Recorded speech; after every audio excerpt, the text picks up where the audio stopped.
Ang bulong sang kasing-kasing, The Whisper of Heart.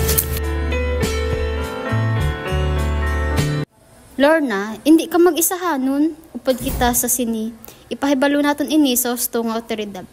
Gahong sang tingog mga tigbabaying sugilanon sang pagbago. An EGS Radio Drama Anthology.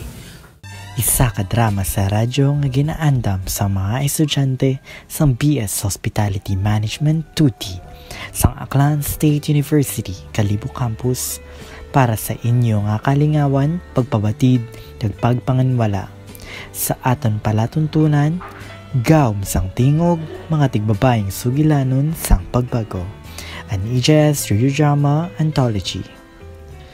Kamusta naman mga palanggan na mo niya tagpalamati? Sa adlaw nga ini, isa naman kasugilanon ng aton niya basahon kag ini, anugod kay Lorna. Sa isa ka opisina sa syudad sang Iloilo, nagapangabuhi ang madamo nga mga tawo nga may kanya-kanya nga mga istorya. Karon, aton niya pamatian ang istorya ni Lorna. Isa ka bago nga empleyado nga nagapangita sang iya nga lugar sa kalibutan sang trabaho. Hay, grabe gid ang trabaho diri, pero kinanglan ko gid ini para sa akong pamilya. Lorna, daw ginakapoy kagid Kamugid sang mga babayi, dali lang kamo ma-stress. Oo, Sir Ben. Medyo. Hindi ka magkabalaka. May ara ako sekreto nga paagi para mawala ang imo stress. Ang mga pulong ni Sir Ben nagahatag sang di maayo nga pamatsyag kay Lorna. Wala siya makahibalo kung ano nang iya muon. Salamat, Sir Ben. Pero hindi na lang gid ako magpa-stress. Ang mga babayi gid, maulaw pero okay lang. May ara pa ako, madamo nga paagi. Ang mga adlaw nagligad kag ang pagpahilabot ni Sir Ben kay Lorna nagapadayon. Nagsugod na siya sa pagpadala sa mga mensahe ng mga doble kahulugan. Ang pagpatanaw kay Lorna nga daw isa kabutang. Lorna, daw may problema kahaw. Mang Jose, ginahilan na ako ni Sir Ben. Hindi ko kabalo kung ano ako ni Moon. Lorna, di ka magkabala ka. May ara kita balawad nga pangapin sa atong batok sa sexual harassment. Ang RA 7877. Kinanglan naton nga ipahibalo ini kay Aling Rosa.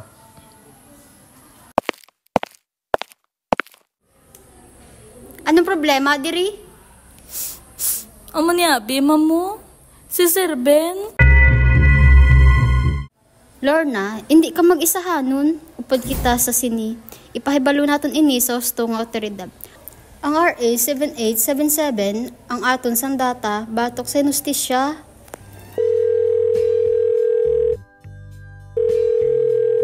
Upod ang suporta ni Aling Rosa kag ni Mang Jose, si Lorna nagdesisyon nga mag-report sa mga otoridad. Ang iya istorya isa ka ehemplo sang pagpakipagbato batok sa sexual harassment. Ang kaso ni Lorna naghatag sa paglaom sa madamo nga mga babayi nga nagaantos sang sexual harassment. Ang RA 7877 nagapanago sang proteksyon kag hustisya para sa tanan. Ang mga bulong sang kasing-kasing ni Lorna nagtuaw para sa hustisya. Kag ang iya istorya nagapanawagan sa aton tanan nga magbinuligay sa pagtapna sang sexual harassment.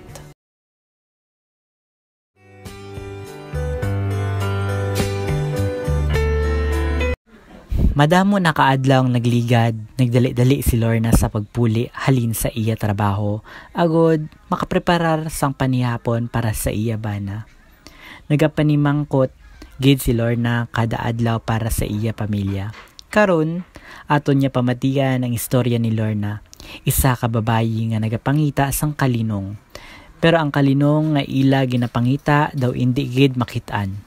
Aton niya pamatian ang istorya ni Lorna, isa ka babayi nga nagapangita sang kusog sa tunga sang kasakit.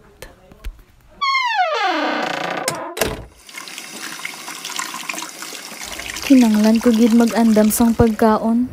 Daw hindi na gid maguli si Ben, pero ano ba lang himuon ko kung mag-abot na siya?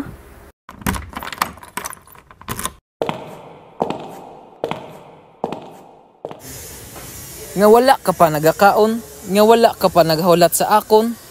Pasensya na, Ben. Gindelay ako sa trabaho. Nagluto na ako sang pagkaon. Hindi ka magpalusot. Nahibalaan ko nga nagapangita kasang rason para hindi mo ako sundon. Ikaw gid nga babayi. Wala ka gid gagatuman sa akon. Ben! Masakit! Mag-andam ka, Lorna. Hindi mo ako pagsulayon. Ako ang amo diri. Kag kinanglan mo ako sundon.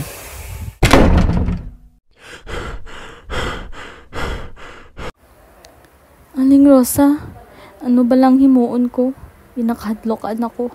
Pero kinanglan ko gid mag-star sa sine nga balay para sa akon pamilya. Lorna, okay ka lang? Daw may problema ka? Mang Jose, ginahilanat ako ni Ben. Hindi ko gid alam kung ano akong himuon.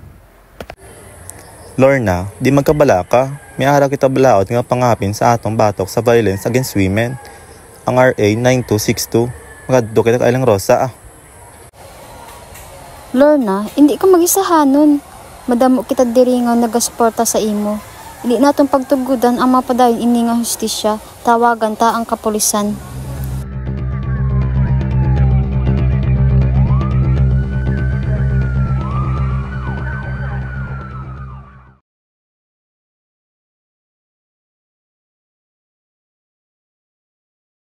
Ang istorya sang kasing-kasing nagatudlo sa aton nga importante nga maghambal kon may mga sala ang ginhimo sa aton kag mangayo sang tabang kon kita nag-agi sa pagpang-abuso o kon kapintasan.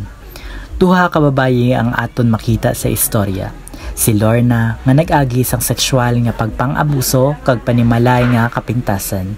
Kag si Aling Rosa nga nagahatag sang suporta kag nagapangamuyo sang ila mga kinamatarong.